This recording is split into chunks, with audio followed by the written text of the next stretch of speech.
Hello, xin chào mọi người nha. Hôm nay vợ chồng Thu lại đi gác cỏ trâu và lại đi hái dưa nè. Mọi người cùng theo dõi vợ chồng Thu nha. Nhà có mỗi một con trâu thôi, nhưng mà suốt ngày đi gác cỏ trâu thôi mọi người ạ.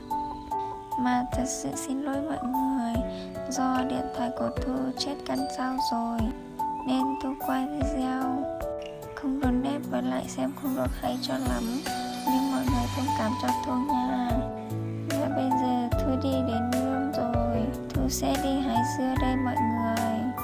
Đây là dưa nhà Thu tự trồng nha. Để hơi lâu không đi hái dưa nên dưa hơi già rồi mọi người ạ. Mà gia đình Thu thì rất là ít người, chỉ có hai vợ chồng Thu, còn lại bố mẹ thôi, nên cũng chẳng ăn được bao nhiêu. Đây là lần thứ hai vợ chồng Thu đi hái dưa thôi mọi người ạ. Nhà Thu có trồng mới một ít thôi nhưng mà cũng không ăn hết. Đây dưa Thu vừa mới hái nè. Bây giờ vợ chồng Thu hái được dưa rồi, chuẩn bị đi gác cỏ trâu thôi.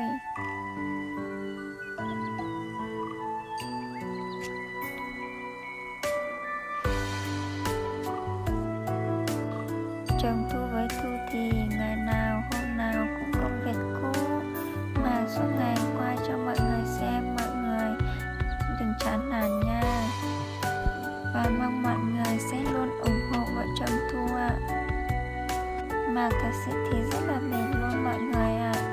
Vợ chồng Thu nghĩ sẽ đi làm nhưng mà do còn có con nhỏ nên không đi làm được, với lại có mỗi bố mẹ già ở nhà thôi, nên vợ chồng Thu sẽ quyết định không đi làm nữa mà sẽ ở nhà để giúp bố mẹ già, quay quẩn công việc cũ thôi.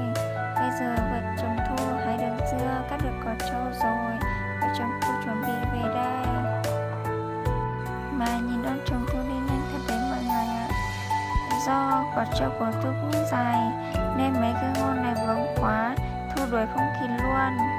Thu lỡ làm gãy mấy cái ngô của họ rồi, không biết về họ có chửi không.